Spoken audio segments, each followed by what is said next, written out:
Hello and welcome to the John L. Sanders Show. Tonight we have a very special two-part show featuring Joshua Parham and Arquilla Ward. In the second half we'll have Albie. And now here's John L. Sanders.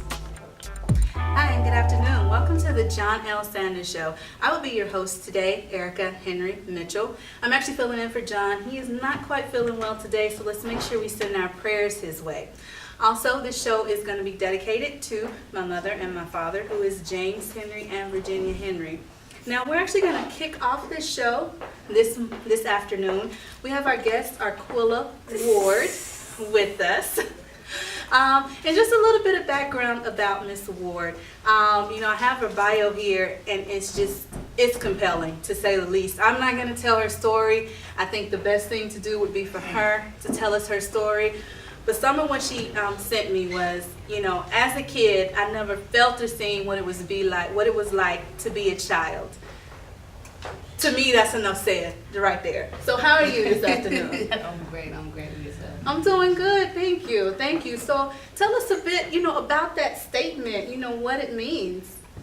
I mean, as a kid, I never had a childhood. I mean, my mother, she was the type of mother that was out in the streets, and I have 4 other brothers and sisters, and I'm the oldest, so I had to take care of my brothers and sisters, so I was like a mother to them. So that's pretty much what that means. Gotcha. And I go around, reading some more. I was the outcast at school, smart girl, good grades. You were sent home from school because you smelled bad. Is that you? Yeah. Because I wasn't old enough to, know how to properly groom myself. That was something that was supposed to be taught by my mother. I mean, that's basically what it is. I mean, my brothers and sisters, we slept in the same bed. It was, me, 4 other brothers and sisters. I mean, sometimes they urinated themselves. I got up to get myself ready for school, get them ready for school, and I left. Mm-hmm. And when I went to school, I smelled like urine, so they sent me home. And I just want to let everyone know her bio will definitely be posted up. I think it's something that everyone should read. But we want to go because this is how she started your nonprofit organization. So it's the name of your nonprofit, what it does, more about it. I wouldn't want to disclose today because it's a domestic violence thing. Okay. But you will be able soon to look it up. Mm-hmm. And the reason I won't give the name because it is to protect the women. Right. Because you do have a lot of men, a lot of girl on girl people out here that go searching for their mate once everything gets rolling. So. And what made you passionate about domestic violence, but particularly that? Basically, outside of what I went through as a child, my mother was beaten by her boyfriend, which was supposed to become her fiance. Right. He beat her into a coma, and she was in a coma for about 3 years. And after the third year, she died. So. And of course, we see the impact, that it had. You wanted to start this organization, but what other impact did that have on you? To lose your mother to such devastating. It's horrible. I don't even know how to put it into words, but. How did that impact you in other ways? Did you act out, or were you most more? Definitely. You did. Okay. Most definitely, I did act out. After I moved in with my grandmother took me and my 4 other brothers and sisters in. I was given the world, you know what I'm saying? But that world wasn't enough for me. Because I was stripped away from a childhood, and then I was stripped away from my mother. At the age of 12, I'm going into my teenage years, so it was a lot of questioning. It was a lot of anger. It was a lot of grief. It was bad. And what? I'm sorry. Go on. So I acted out angry, like I fought a lot. Me and my grandmother didn't get along because she was grieving. I looked just like my mother, so every day she waking up to my mother's daughter, so I kind of feel like that kind of had an impact on her. So we started bumping heads, and from there, when I was the age of 14, I left home. I just felt like I wanted to leave all of that in Chicago, where I'm originally from, Chicago, Illinois. I wanted to leave all of that there and branch off somewhere else. And what, I guess, caused your turnaround? Because just let me tell you, I was, in the back speaking to Miss Ward, and you're very bright. You have a lot going for yourself. Going for yourself, from what we were talking about. And obviously, from the girl you described to the woman who you are now, what was that turnaround that made you realize, hey, I gotta, get on track. I need to do something, to make a difference in my life, whether it is with your nonprofit or with your other, other businesses that you have going on. What caused that turnaround? Because I've been through a lot. I done seen a lot. I done bumped into a lot of different people that has tried to mentor me, counsel me, and I feel like now I'm over everything. Now it's like the weight has been lifted off of me. Thank God. And I feel like with my story, I can help someone else. Like, you could go through anything in life and you could come out of it like, okay, it happened, now it's time to help somebody else. So, amen to that, definitely. And then you also have an event coming up the 22nd. Yes. Called Let's Collab. I always want to say collaborate. You keep correcting me on that. But tell us about your event that you have coming up. Let's Collab is an event. I am an artist manager also under the label Chartbreakers Music Group. I have my own award management group. Business, I'm sorry. And music, I live my life through music. Like, it seems like every time you're going through something, you cut on the radio and it is describing your life. So I got into the music industry and I like music. And I feel like everybody, even in music, like, every artist, every producer, every manager is trying to make it to another level. But you can't make it to the next level unless you network and market with other people. And that's what Let's Collab is all about, is bringing everybody in the film industry, the music industry together in one building. We market, we promote, we party, we eat, we do everything together. And hopefully you leave with your career on the next level. Gotcha. So what do you do in like the music world? You produce, you write, what? Funny question. What you do? I'm an artist manager, of course. Okay. Again, award management. I have wrote songs before and I have put out a song, so I'm kind of everywhere. Okay. Like I said, Miss Ward, very intelligent. If a lot of people had half of what you have, God, it would be ridiculous. Well, why don't you give everyone your contact information, whether they can contact you about your event, and also, tell them how they may be able to contact you about your nonprofit as well. Okay, you can reach me at Facebook, Arquilla, Arquilla. Still that deal, STILLDATDEAL, Ward, WARD, Instagram, Black174, that's BLAQUE. Telephone number 708-769-5721. The event is going to be hosted at The Junction. It's a new Caribbean food restaurant. Great food. The owners are great people. It's 3364H Chamblee Tucker Road, Atlanta, Georgia. Just come out and have fun. Okay, and what we're going to do, all the information that Ms. Ward just gave us, we're going to definitely post that online for you, as well as this is the flyer right here. So we're definitely going to make sure, we scan both front and back, because I like both sides the way they look. And we're going to put those, up for you as well. Like I said, very compelling. We're going to make sure everybody can read your story and get to know a bit more about you. Anything else you would like to say or tell our viewers? Just all you got to do is believe. Okay, and you heard that, and I agree with that 100%, because my belief got me through a lot of stuff. Yeah. All right, well now we're actually going to break, and when we come back, we're going to have our next guest, Joshua Parham, so make sure you stay tuned.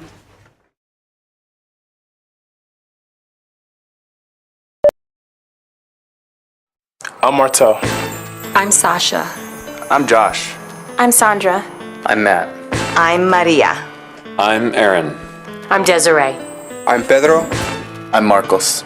I'm Victor. I'm getting an HIV test because I didn't use a condom. Because I'm getting into a new relationship and I want both of us to be safe. Because I shared needles back in my party days. Because my husband had an affair and I just need to be sure. Because I've had an STD and I'm more at risk of contracting the HIV virus.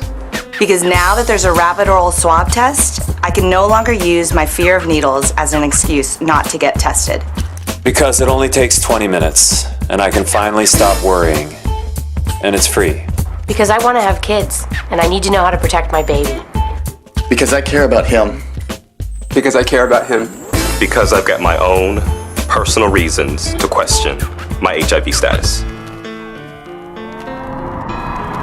What's your reason for getting an HIV test? Go to erasedoubt.org for the other reasons you should get tested today. That's erasedoubt.org. Get tested. Get treated. It's free.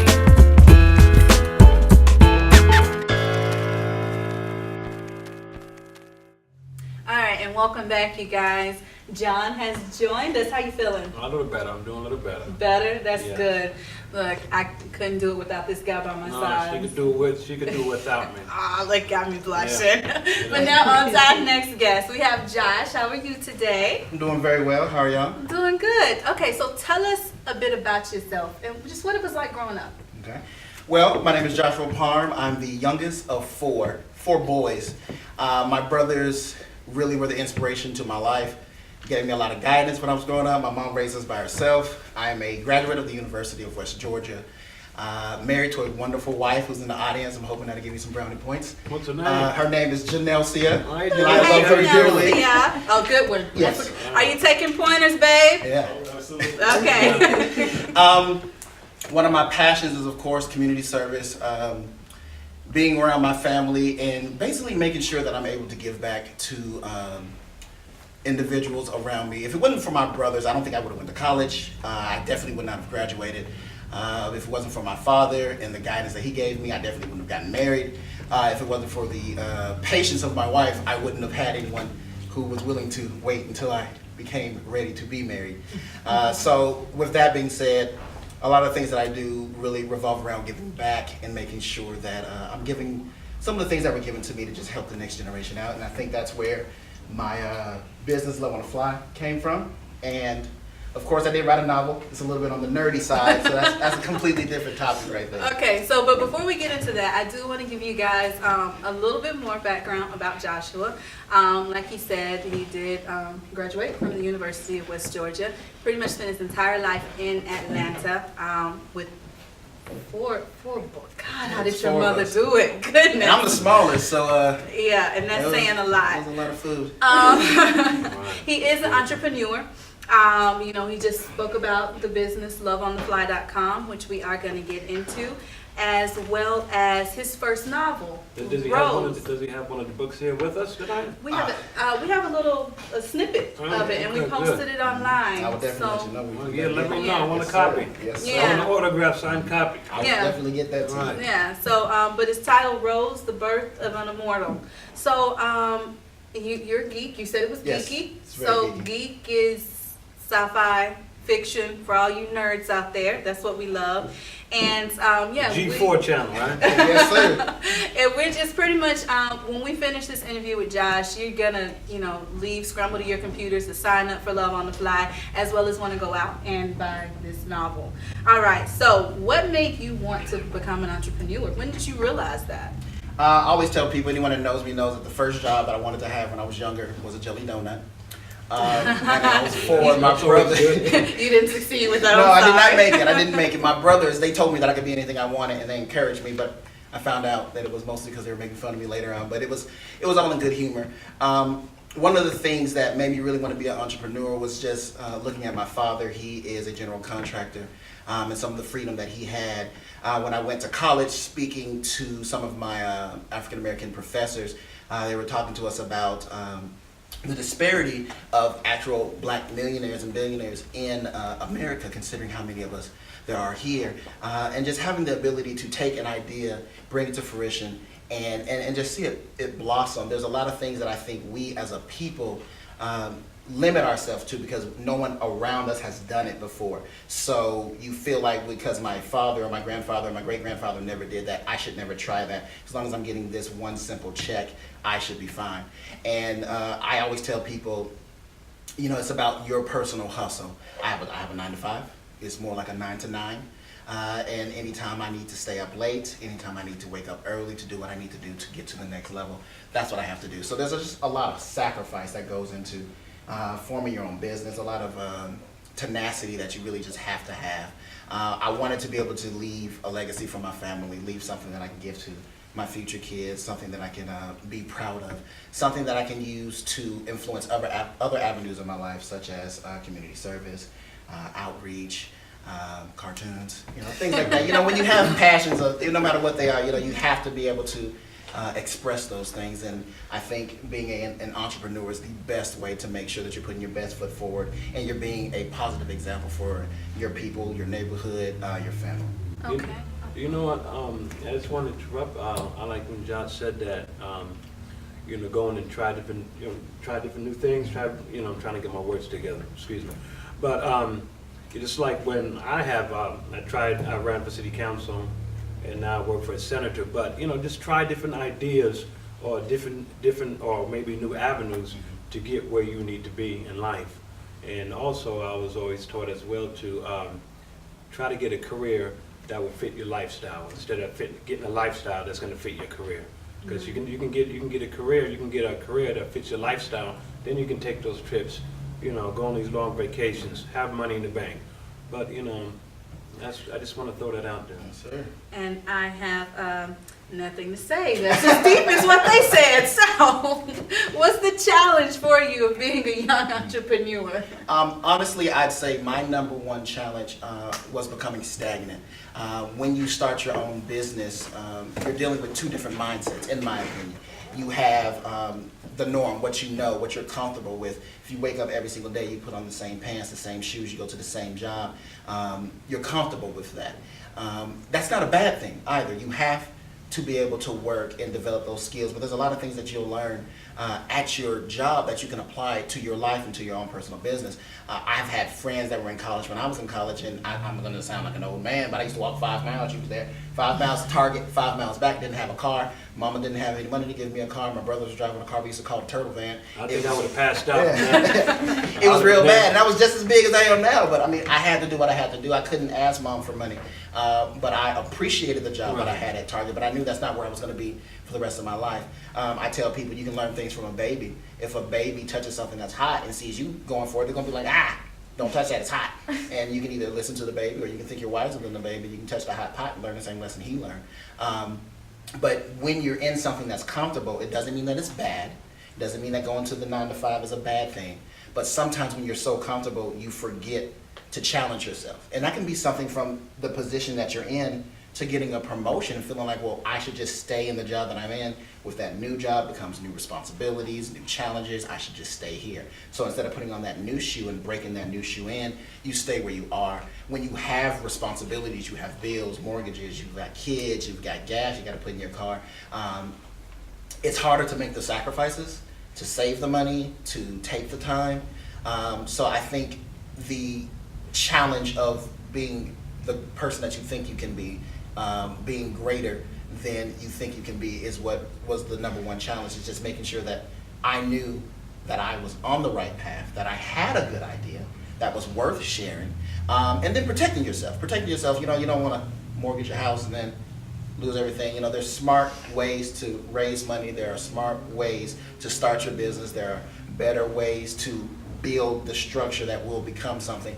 I still personally feel like our people, African Americans that is, tend to see the end state and not the work that gets there. You want to have the nice car, you want to have the house, but you don't see the little baby steps that you have to take on the way. So I really had to pull myself back, and that was one of the things that my wife was able to help me with. Stop looking at the big picture. Let's look at where we are now, what you need to do tomorrow, in 5 years. And I think women are much better than making the 2-year, 5-year, even 6-month plans, whereas guys are like, I know I want to go to Burger King when I leave here. Well, you know why also? Because, like you just said, a lot of people are trying to be like the Joneses. Forget about the Joneses, people. Because you stayed with the Joneses, you're going to be in debt. You might lose your house because you're just trying to get this, and this so quickly. Just take your time and get started. Take your time, go through the facts, research, and believe me, you get where you need to be. it's tedious, but it's worth it. It really is. And all of these steps that you were taking, we're going to go into, your love on the fly now. Mm-hmm. Now, I did get a chance to look at the site as well as the video. And 2 questions. Mm-hmm. What on earth is the ninja movement?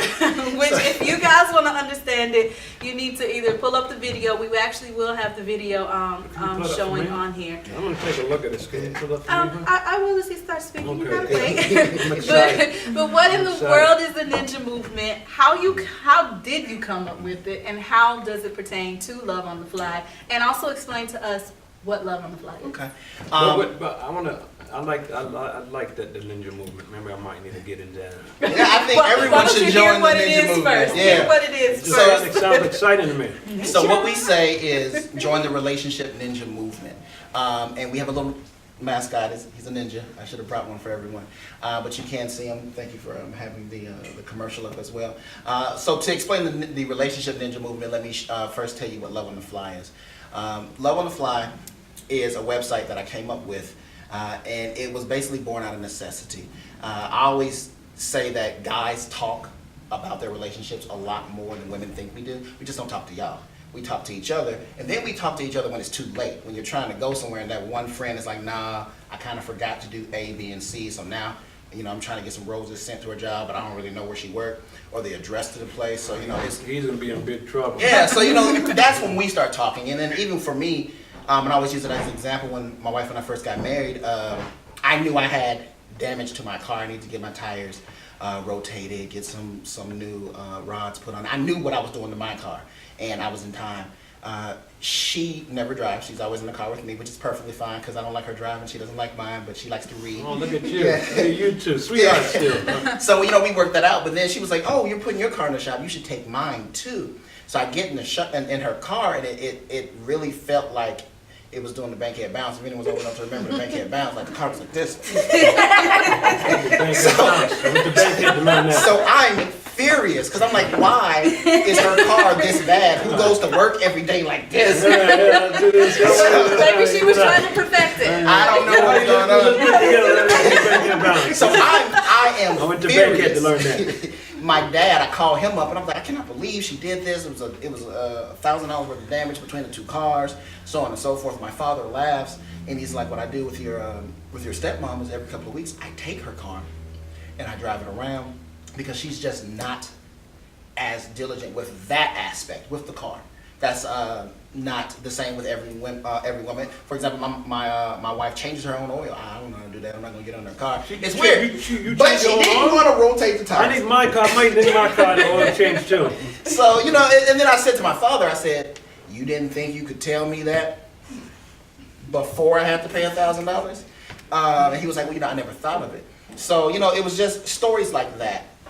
Talking to my friends while they're standing in the rain and you're in a car and you're screaming at them, what are you doing? And they're outside of their girlfriend's dorm and they're like, I don't know. I was in there. Everything was cool. Something happened. I don't know. I'm out here now. Don't know how this happened. I always like to use my wife and myself as an example. One year she wanted us to read a book together, which you would think is a good idea because I wrote a novel. I love to read. She loves to read. I did not want to do that. That was not romantic. It was not fun. I didn't want to talk about my feelings and emotions after we read the same book. I didn't want to have the homework assignments that came along with it. But she thought it was a good present. And it was a didn't do it. It really was. He's trying to get ready going. Oh, you got it. Yeah. Did you get A, B's, and C's, or D's? F's all across the board because I didn't do them. Wow. But after that, I realized that there was a need for both men and women to do the little things in their relationship. For women, I think they're always going to be more caring. They're always going to be more thoughtful. Yeah, women are. Yeah, but I feel like a lot of women's mindsets needs to be catered to the fact that maybe your boyfriend or your husband wants to go shoot a gun, go hunting, not be around you, play video games, things like that. Sometimes, and just give us a little now, space okay, but there. on the site, do you have, I guess a what not to say to a woman? Because, and what I mean when I say that is, I understand, my husband, he needs his him time. Oh, Ma, you need some space. I get that, But on the other note, I don't want him to come to me and be like, get away, I want to go shoot a gun, and I don't want you there. See, but that's the benefit of the website because it doesn't have to get to that point. Our goal is for you to do random acts of romance on a daily weekly basis. It's the little things. You don't really have to spend that much money. So for my website, loveonthefly.com, I would log on and I would put in a little bit of information about me. My name, my email address, phone number, favorite sport. What is your favorite sport? Football. There we go. All right. And college or NFL? NFL, but I do love Alabama. So, I mean. I'm not going to go there with you on that one. Oh. But I'm going to leave it alone, though. All right, now. Roll Tide. I reckon it's going to kill me. Roll Tide. I'm tired of seeing those flags coming up on I-20 all the time. I'm trying to get somewhere. Y'all look at the back of my car then. Roll Tide. But, like, that's just a little bit about me. And then I put in a lot of information about my wife, her likes, her dislikes, the song we danced to at the wedding. What is the song? What was the song? Please tell me the Yes, song. Stay With You, John Legend. There it is. Okay. All right. Oh, good job. On the spot. Omar, I told you not to have Give it up for the man. Give it up for the man. But see, it's little things like that you kind of forget. The website, what it does is allows you to log all of those things. You can go as far as to say a bra size, a shoe size, a jacket size, a shirt size. So if you are trying to buy a present for someone, you don't have to sneak in there and try to grab it, see what size shoe it is. It's all right there. Once you put in, and the more information you give us about your significant other, the more we can help you. I'm going to try that. Yeah, you schedule a random act of romance. And a random act of romance is, in most cases, free. And you can say, I want a random act of romance every day, every week, every month, whatever you want to say.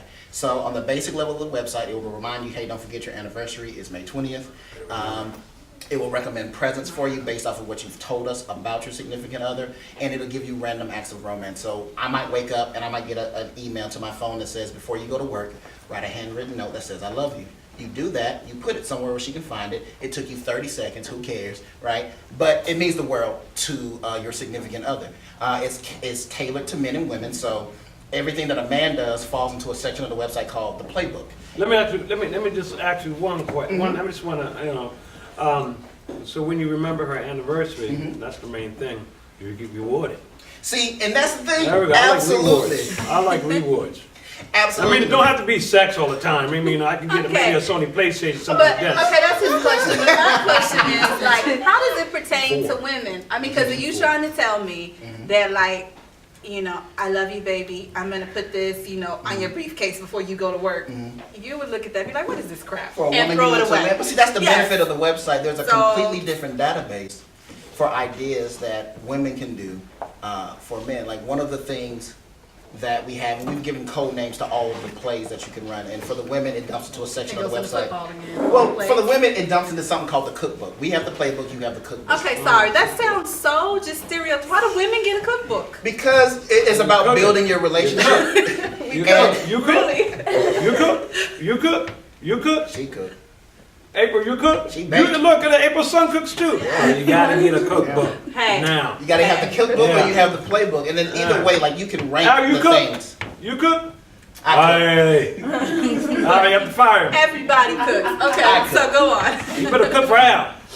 You don't cook for Al, you're off the Christmas list. All right, go ahead.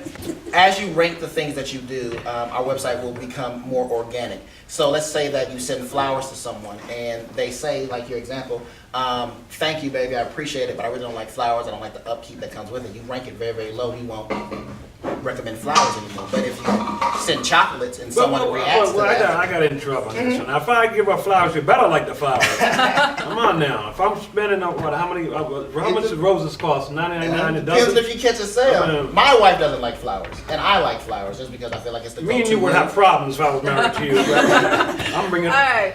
So, I mean, in all of this stuff, if they log on, they can. Do you have a demo that they can view? Well, the website goes live May 20th. I actually have it launching on my anniversary. I feel like that would be a serendipitous time to release it. We are allowing people to sign up early.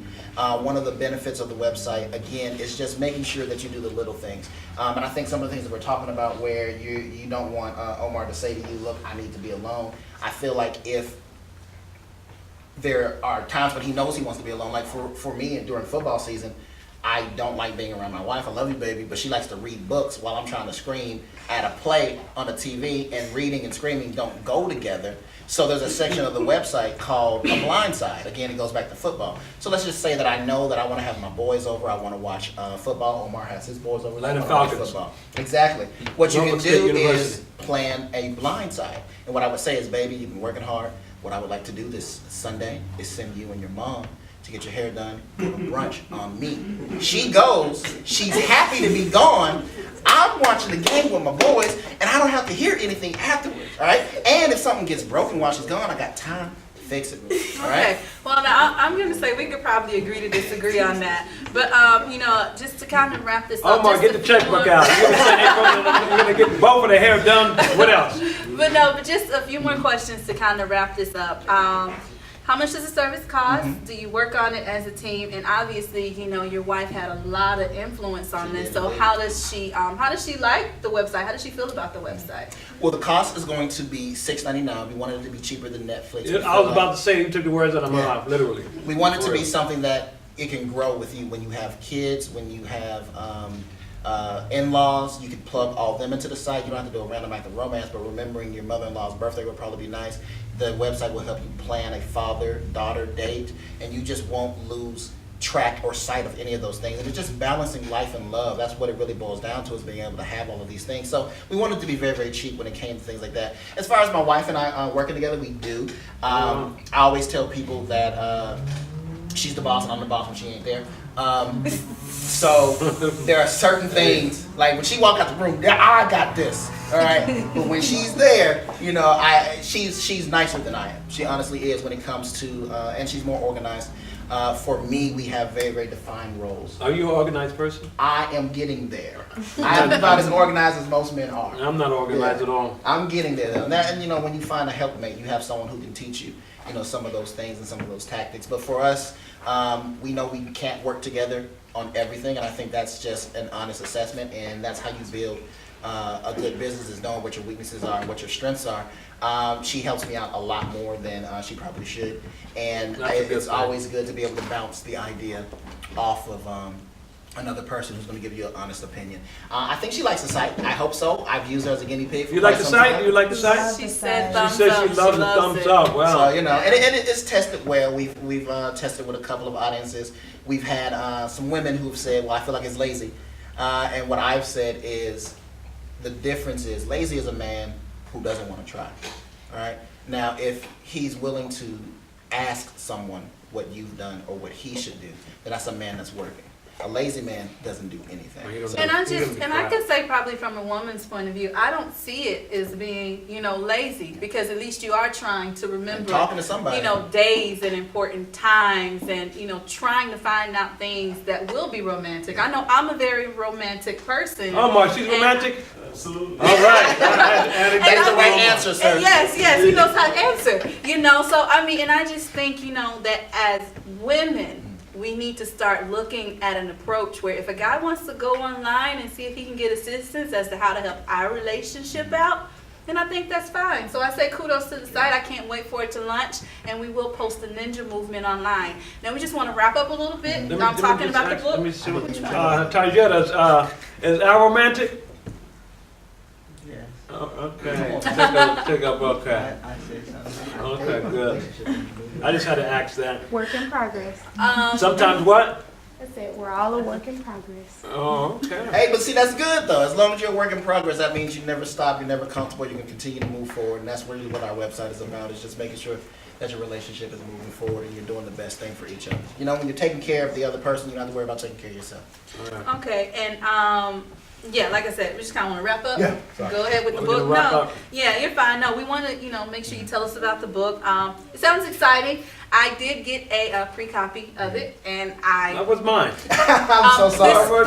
This was before we knew you. I want my book. I want it and signed. I did read it. I love reading. I'm not really a sci-fi person, to be honest with you, but the book is a good book. It really is a good book. I still have it at home. It's a good book. What chapter are you on? So I'm done with it. Are you done with it? Yeah, I'm done with it. Can I get your book to read it? No, you can't. It's mine. I got to get it signed. Autograph. I like doing that. Whatever. I like doing that. But you changed the name on me. It was just called Rose. Now it's called Rose, Birth of an Immortal.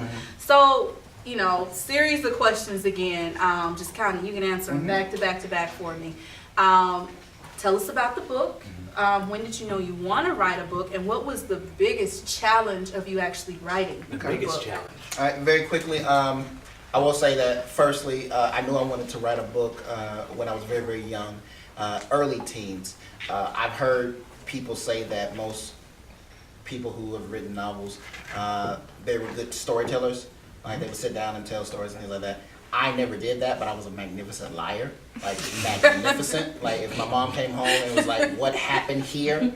My brothers, we would huddle up, and then everybody would break it up. I was like, "Listen, there was a dragon. All right, we didn't know where he came from, but we fought him. I hope it wasn't Puff the Magic Dragon. We won. We broke some things, but all four of your children are Puff the Magic safe. Dragon. Right. So I always had a big imagination. It was encouraged. Like I said, I'm the smallest of four. We all played football, but my mom, she never wanted us to just be athletes, so we all were in the band. We played football. We were nerds watching cartoons. There was four of us, so we swore we were the Ninja Turtles. So, just having people around me that fostered that and told me that if I wanted to quit football and just read all day, that was fine. If I wanted to play football, that was fine. It really just encouraged me to take that creative juice and put it to work. I wrote the book actually when I was in college, and one of my best friends, he was the best man at my wedding, we actually still work together, even on Love on the Fly. He was the first person that I ever let read the book, and he told me, put it on paper, finish it. It's it's one of your dreams. You have to do it. And just having people like that. As far as what the book is about, I think that boils into the hardest part of writing the book. The book is a science fiction fantasy. It takes place in space, of course. Like I said, I'm a nerd. My main character is a woman by the name of Vanessa, and it's really about her challenge and in most cases avenging the death of her family and such. It's very complicated. There is an excerpt that I would love for everyone to read. And it is on our site, so you can read it if you go to our Facebook page. It's right there. Yeah. As far as the number one challenge, it was honestly the synopsis. My book is over 127,000 words, and then when you go to publishers and you ask them, to read my book, your book is this thick. They're like, that's what's up. Let me get 2 pages. Summarize 4 or 5 months, years, whatever it took you to do it, into 2 pages. And it's hard to just take something and you feel like you bare your soul into something, and then we'll shrink it down if we like it. So, I'm still fishing it out there right now. I have started the process of self-publishing. That does come with some additional challenges. But I've heard back from one publishing house, which is very, very, very exciting. I've sent them my novel. I'm waiting to hear back. It can take anywhere between 6 to 8 months, sometimes longer. But that's one of the things, the waiting. I'm gonna give them a call. Hey, please do, please do. But I feel like when you put that much time into something, it's really hard to just give it to someone else and let them judge it and scrutinize it. But you can't be afraid of change. You can't be afraid of criticism. You have to just put it out there, and hopefully it'll come back better. Which is one of the reasons I changed the name. It was one of the advice I got: get something a little bit more catchy. Okay. And you sound excited about both of them. So which are you excited about, the book or the business? And you still didn't mention what in the world the ninja movement is. I want to know that. So what are you more excited about, the book or business? Please explain the ninja movement. Okay. I would say I'm more excited about the business, just because the book was a labor of love. When I do get it published, and I have great hopes that will happen very, very soon, be me self-publishing or going through a publishing house, it will be something that I will do out of my own desire to write and a personal goal and passion. I feel like loveonthefly.com is something that can help families. I feel like you get caught up in the humdrum of life. You just get into a routine, and then when you do actually have your date night, you do dinner and a movie. And sometimes that gets bored, and when you get bored, you do things, you say things that you don't mean. When you don't take time for yourself, you get stressed out, and then you do things and say things you don't mean. And then instead of saying, hey baby, I'm gonna go with my boys tonight, you're like, I'm going with the boys tonight. So I feel like the website in and of itself will help more people. As far as the Relationship Ninja movement, if you watch our commercial, our very first commercial, one of the things that we say is that by joining our site, by telling us what your mate likes, we will help you become a relationship ninja. All right? And that's what we are to you, to the individuals that use our site. We're that ninja. We're the guy in the background when you're about to say something stupid, we'll chop you in the throat. Don't say that. When you're trying to plan a date night, we're that guy that throw the smoke bomb, come up, put the tickets in your pocket and tell you, she's going to like that. It's the ballet. We're the people that's going to sneak around the corner and let you know, don't tell him he has to go and spend time with your mama. Just let him sit at home. It's okay. And by joining our site, we will teach you the ways of the ninja, of the relationship ninja. And soon you will be able to navigate these waters with the same skills that we're able to navigate. And I can say that the little relationship ninja came by and he did a little creative arts and crafts for his wife while he was in the back. Wow. So this is for you. So that ninja does work. Yeah, I made her a little card. Yeah, in the she back. has the card, but She got it in her hand. he used my paper to Yeah. make the card. What do you got, a samurai sword or something like that? Look at that ninja, where's he at? Josh, it was great having you on. great being here. Just tell us how our viewers can get in contact with you. Please check us out at loveonthefly.com. That's LOVEONTHEFLY. You can also see us on Facebook, and it's just Love on the Fly. Facebook, that's my favorite. And it's just it's all individual words. Like I said, the website will be launching in May. We're going to be having some great deals, some great coupons, and we're giving away something called our Love Bug package, and we're going to be giving about 10 to 15 people a lifetime use of the website just for participating. Like I said, it's really not about the cost of the website. We don't want it to be high. We want it to be something that you never want to leave. You want to use it for the rest of your life. As your family grows, we want to grow with you. $6.99, you can afford that. So remember, $6.99, launching May 20th. Anniversary. See, I did that on purpose. I wouldn't forget. Yes. The ninja. If there are any producers out there, please make sure you read the excerpt from his book. I can say firsthand, it really is a good book. So if you love sci-fi, definitely check that out. It was great having you on. Just have one. Maybe maybe when you get your book done, you can have the book signing down here. I definitely will. Yeah, definitely do that. Definitely. Yeah. But it was great having you. Stay tuned. Watch the commercial from Love on the Fly, and when we come back, we are going to have our next guest, Mr. Al B. That's my buddy.